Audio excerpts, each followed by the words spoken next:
chippies as he grabs a couple of them. That's the thing about Cho'Gath, though, is, when he wants to farm, he has to push the lane. It does leave him exposed. And if you look at all of the lane options that Contracts has to gank, top lane does look pretty delicious early on because you do have the kill pressure and the CC that Jarvan's going to offer.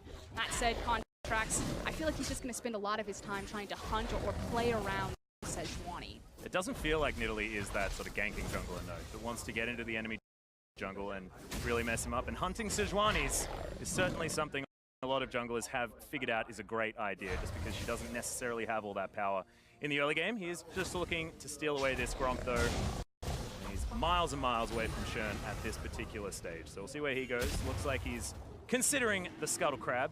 Did he just taunt the red buff? I hope so. It seems like a Shernfire thing to do. It definitely does. But so far, it's been a pretty calm game.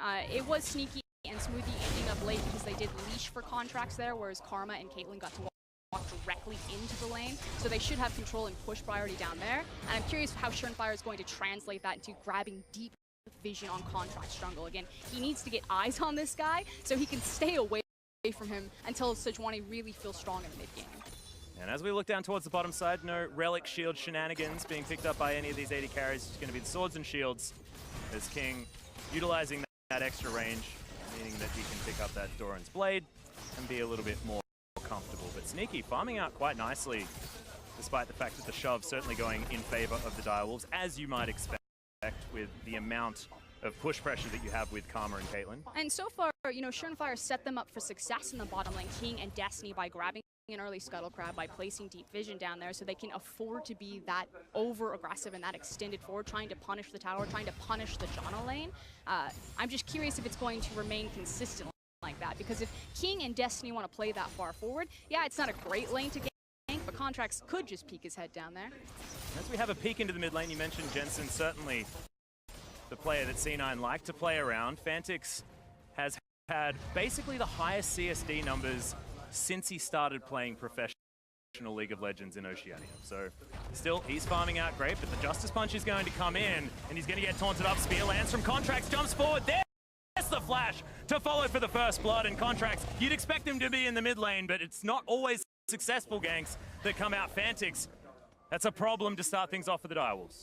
Yeah, and Fantix is just trying to lessen the bleeding right now, pulling the creep wave over to the side, trying to get at least a nice freeze for Fantix, or holding the wave in a good spot for him. He does have teleport, so there he comes. He's not going to lose too much in terms of the CS on the wave, but losing first blood to Contracts is certainly going to hurt. That's a big problem. Jensen going to teleport back in as well, has his catalyst, so the dueling potential for this Galio feels a little bit infinite from now on.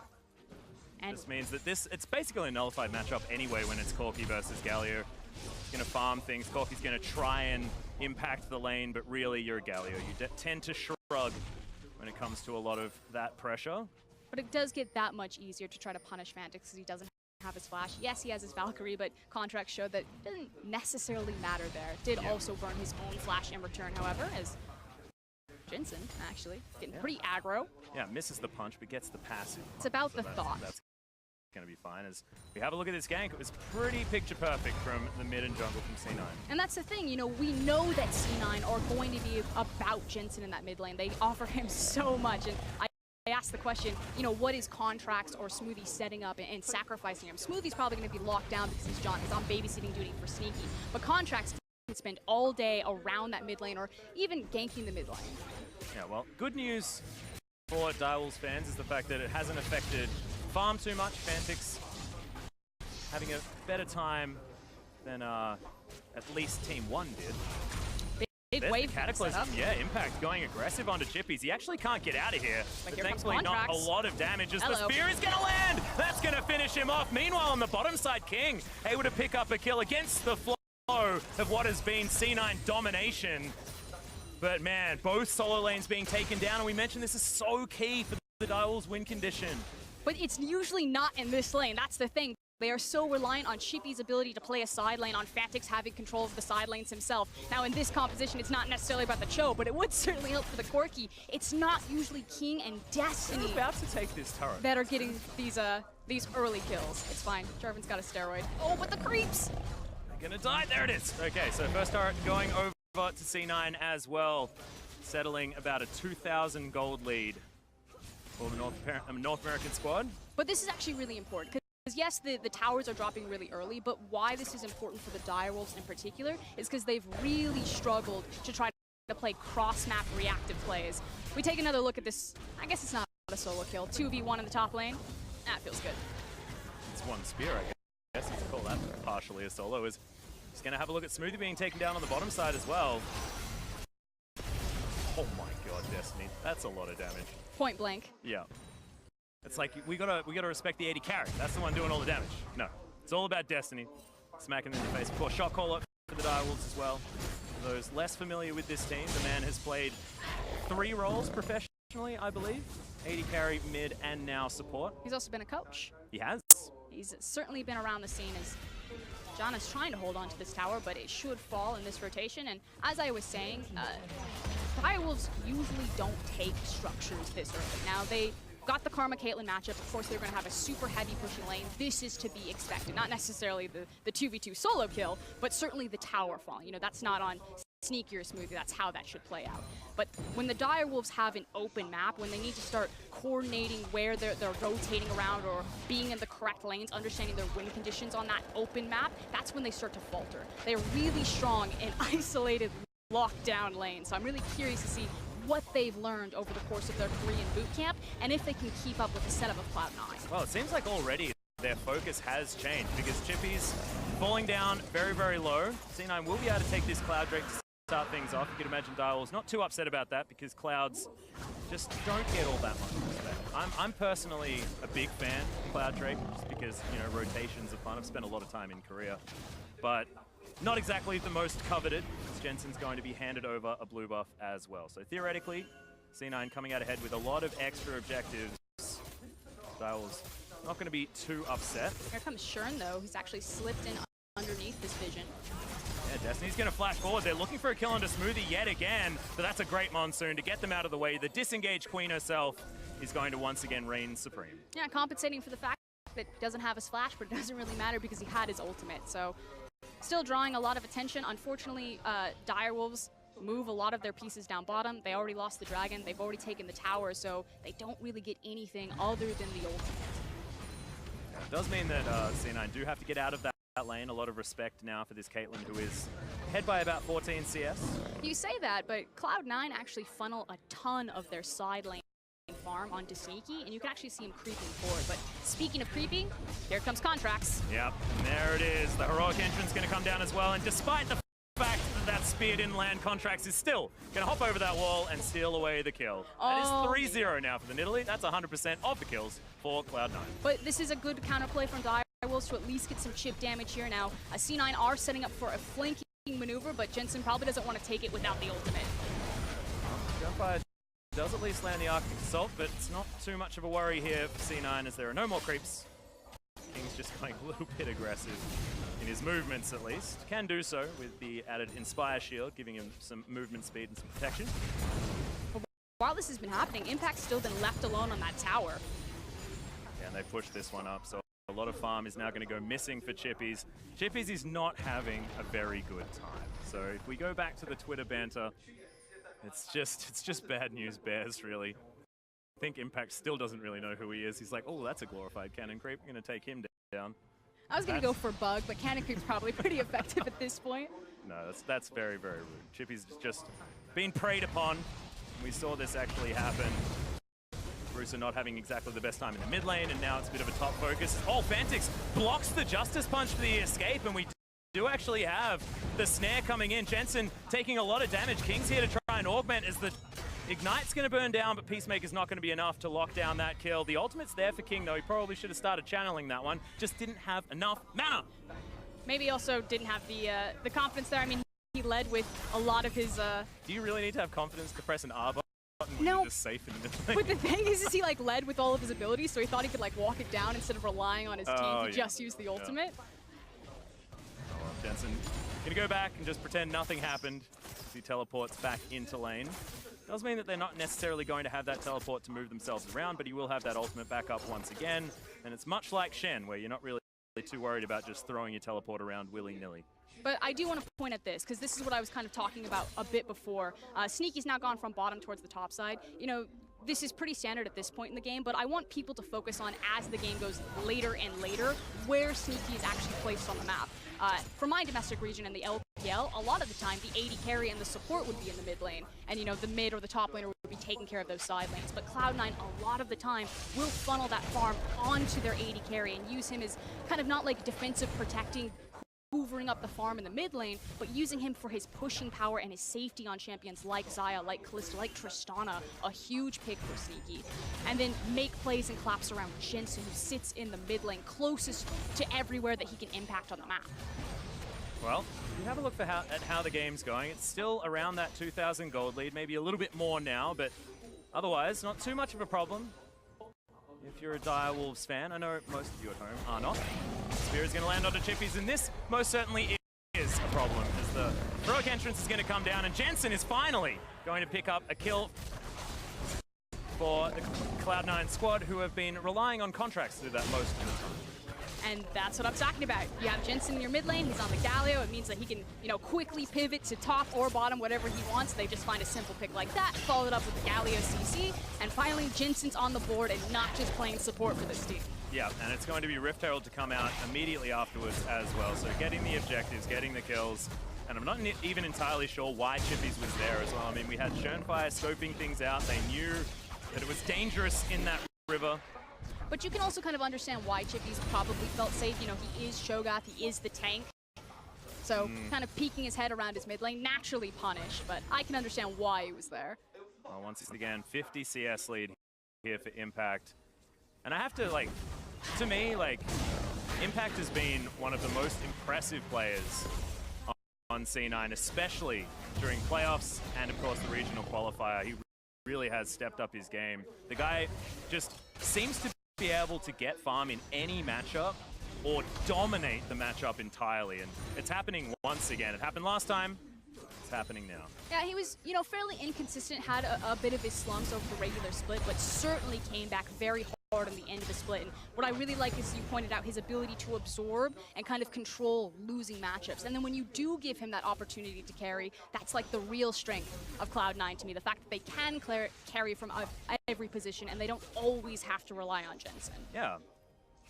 And that absorbing pressure is something that Chippies really needed to do towards the beginning of this game. Cho'Gath is very different to, the Jax that he loves, the Lucian that he loves, because that's going to be able to dish out that pressure, whereas Cho'Gath is about taking punishment for as long as he can. And it's really about shifting responsibility. Direwolves usually rely on Fantix, rely on Chippies, like you said, to play those big carry top laners, but by picking up the Cho'Gath, they're getting so much more power to King. I really like how Cho'Gath kind of does the same thing that Cassiopeia does for AD carries, and that it makes it really hard to dive onto the back of them, because he has, the Vorpal spikes, the big silence, the rupture. If Cho is standing next to that Caitlyn, you suddenly don't want to go back there. Well, Fantix has picked up his Trinity Force as well as his Sorcerer's Shoes, so he's ready. Got all of that extra movement speed and, of course, the extra power that the Trinity Force does give you. And Corki, one of my favorite champions when you want to talk about power spikes, because every single item you pick up gives you a power spike. And then he just hyper scales into late game. Yeah, exactly. It's like power spike, power spike, power spike, hyper carry. Oh yeah, feels he very, can very survive most mid lane matchups due to his itemization and just natural protectiveness. Has huge damage in the mid game and then hyper scales into late game. Like how you're talking about surviving the mid lane as the mid lane gets completely obliterated by C9. Looking to grab a very relevant dragon here, as the mountain is going to go down, most likely uncontested, as Direwolves have no interest in running into C9 at this point in the game. And this is one of the things that I really liked about C9 when I was, watching their VODs and setting up for Worlds. I actually think that their setup is really consistent and quite clever. They use the Rift Herald in the mid lane, they take down the tower, they get control there, and then easily rotate into the mountain. And it seems pretty simple, but a lot of teams will just fumble that simple setup. It's the execution part that Cloud9, not quite finding the team fight at the right moment, or maybe fumbling the team fight mechanics a little bit, someone out of position slightly, that's where they start to falter. But so far, it's been a very clean play-in beginning for them. Yeah, and you can see bottom side where they set up for that dragon. Now going to have to replace some of that vision, hitting about the 16-minute mark. In 4 minutes time, we'll need to get ready for that Baron dance, and I feel like C9 probably will feel relatively comfortable going for that as soon as possible. Yep, taking their time to push down bottom while they can still play down there. As the 1-3-1 has begun for Direwolves, but not necessarily to their advantage on the bottom side. Yeah, Fantix did have the cull cash in though, Frosco. This is the big sell. This is important to mention because, you know, it's 5,000 gold lead, things not looking great for Direwolves, but at least Fantix is theoretically 1-1-0. That is good news. Only 3 CS behind. Oh, brilliant. I'm online, boys. Let's go. I've got the package. Yeah, can you tell that I'm a Fantix fan? Have been quite some time. Well, that's fair. I mean, Fantix has a huge reputation in Oceania, formerly known as Perfection. And hold on, though. King, you're in trouble. Oh, that heal movement speed, that's going to get him out of the way. Jensen's still hunting him down, but he's going to realize that it's not worth it. They're just going to continue pushing up the mid lane, and they've zoned everyone away. Yeah, exactly. Cloud9 still have inside track on this mid lane, and Direwolves are scrambling to get behind their tower. They're going to lose this for free. Are they? I feel like Direwolves are just sort of moseying on towards the tower. It didn't look like very much of a scramble at all. As Impact is just going to pick up this wave that Fantix was shoving into the turret, and honestly, it's just not necessarily working out for the Direwolves. And we said that this could definitely be a problem. If they fall behind, they don't have that pressure to play with, and we haven't seen the Direwolves in this position for a very, very long time. They're used to pushing up their waves and providing space for Schönfire. And now it's about triaging your lanes and getting Schönfire somewhere to farm, while King and Destiny are the ones that have the lead, which is the complete opposite to how things are supposed to work for this team. The Direwolves are used to being proactive. They're used to setting their pace. They're used to saying, this is where we're going to fight and this is how we're going to sculpt the map. When they have to be reactive, they virtually have very little experience domestically playing that. And again, when they're behind at 15 minutes, they've only been behind 9 times out of 29 games. They do not have experience playing from behind. Yeah, certainly not good. Whereas you look over the other side, C9, often when they're making proactive plays, that's where things go wrong. However, them in a reactionary style, when they're playing calm and collected, just waiting for someone to make a mistake moving towards them, they have looked brilliant. It worked fantastically well in the qualifier against CLG, and now they're able to do it to no end against the Direwolves. And it's just the stylistic mismatch is what I feel is a real problem here. Even though in this game they were making proactive moves and things were working out for them, it's still, whenever Direwolves go for anything, it just doesn't necessarily work because C9 know what to do in each situation. And they know exactly where they need to be, which is pushing in this inner top lane tower. Now, while this is happening, simultaneously Jensen is hard shoving mid lane, so it's just about a game of patience as Cloud9 are chipping away on all of the structures on the map. Yeah, and stealing away the jungle over and over again. You can see 130 against 83. And I know jungle camps is a bit of a confusing one because there could be Krugs and Raptors mixed up in there, but 50 CS in the lead for the Nidalee is pretty bad. But take a look at Schönfire fans. Your map right now, because the Baron is spawning in 27 seconds. Cloud9 are simply creating space to get all of these control wards and all of this vision placed in Direwolves jungle. So their tactic is clear. They'll take the tower for free. They've just simply overwhelmed Direwolves there, but the real prize is the Baron. And again, like I said, with the setup that Cloud9 do, it's actually really impressive. You know, I'm used to the LPL. I don't buy a lot of wards. Cloud9 buys a ton of wards. Well, Baron is going to be spawning in 1 second. There he is, popping up with his cool new World's clothes. I actually really like the World's Baron. I'm a big fan. But look at all of the vision that C9 have. They are so prepared to head towards this. They're not actually going to go towards it right now. Direwolves have themselves in position, but C9 may as well farm them a little bit more before heading towards the big purple worm. They're actually waiting on impact, so that's the big guy that you need to be paying attention to. As soon as he gets that pressured to where the Direwolves need to respond, they're put in this position where we either try to jump on the 4 members that are out of position, like Sneaky. Oh god, Destiny.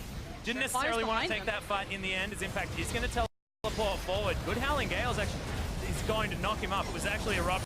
He's just going to get eaten. Jensen comes down. They're going to trade 1-for-1 as Contracts grabs himself yet another kill. The Justice Punch is good onto Fantix. Valkyrie's himself out of the way, so he's going to be relatively safe. As Chippies is launching forward, he's actually quite tanky now. As King, that was a little bit over-aggressive. Flashes out. He's going to be fine for the moment, but he probably didn't need to use his summoner just there, and it's a 1-for-1 in the end. And probably something the Dials are going to be okay with, but man, that was an odd one, King. That was a bit aggressive. Your boy King, what, nets forward, flashes back out. I didn't want to be here, and he doesn't want to be there. Nope, certainly doesn't. Not going to get hunted just yet. So Contract's looking for this last tip, is going to miss it. King wants to turn this one around. Chippies is a very, very big Jurassic Cho'Gath right there. But there, that's exactly what I'm talking about. Cloud9, they had that jungle lit up like a Christmas tree. Oh, God. That hurt. They could see everything and anything. And you see the idea. The idea is 100% correct. They've got impact. He's grabbing the wave. He's like, just hold up, guys. Wait a little bit. We've got the correct vision control. I'm going to pressure bottom, and then we're going to make our move. But it's just slightly out of position and just a slight missed execution where they lose a lot of that momentum, that time and that gold of, you know, buying that vision, placing it down, setting up the Baron. And where Cloud9 had been really ramping up the tempo of the game, they now need to take a step back and kind of catch their breath. They wasted their teleport summoner, so it's much harder to make that cross-map play. So Direwolves, with their bold move over the wall here on the blast cone from Surenfire, bought themselves probably about 5 minutes more to continue to farm and try to get a foot back into this game.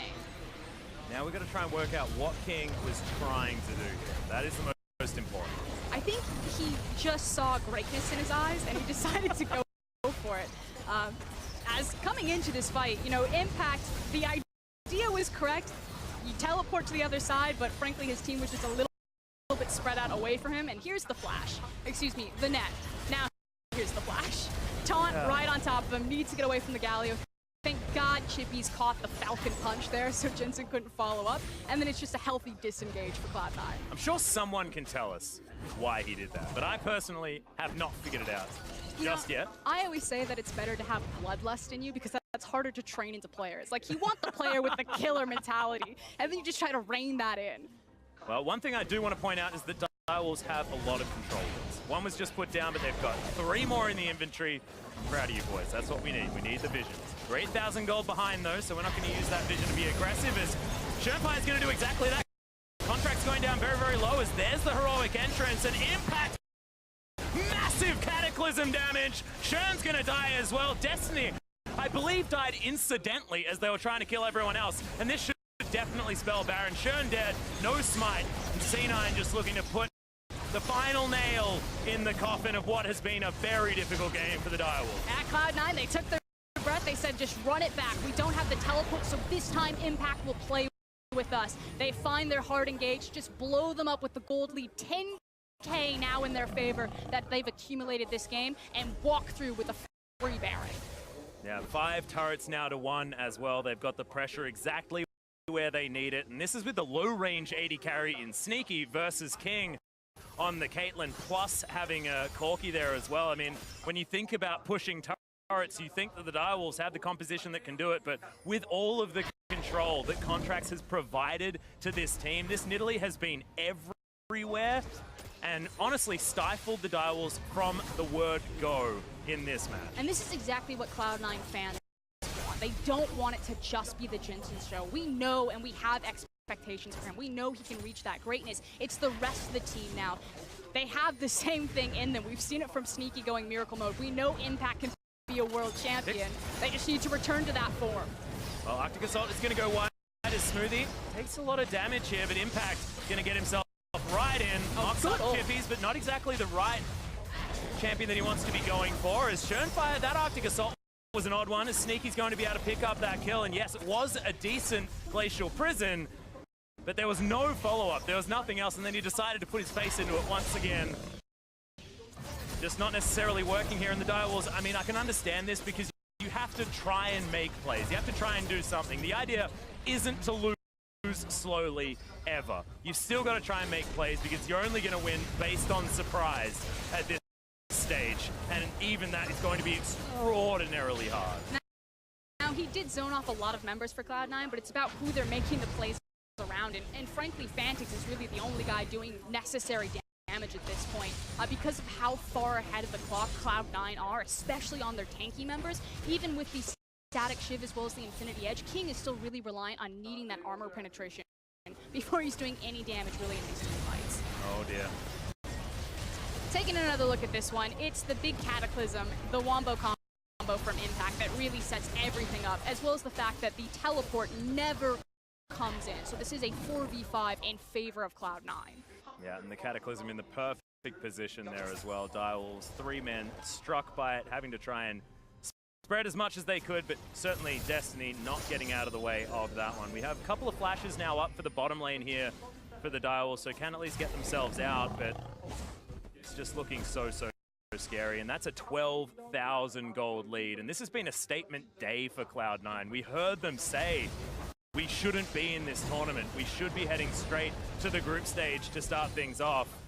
And honestly, I'm becoming a believer. I thought that maybe it was a little bit overconfident. Maybe that could bite them here, but C9 have said absolutely no.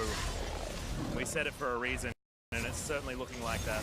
Direwolves, last-ditch defense. They haven't lost base turrets just yet. It's feeling like only moments before that happens. Baron ticking down slowly. And again, all eyes really have to be on Surenfire as the primary engage tool. He needs to hit the perfect ult, and it needs to be followed up by the perfect Fantix damage if Direwolves want to stand a chance here. Otherwise, it's just going to be a slow, suffocating crawl for Cloud9. Yeah, and King, he's just taking so much damage. Phenomenal taunt comes down for Jensen, who's really playing this Galio like a man who's been playing it all split, and he certainly hasn't. Contract's going to finish off Surenfire. And C9, it's like this mid-jungle duo are always going to have someone who gets all the kills. And this time, it's going to be Contracts with Jensen just setting them all up for him.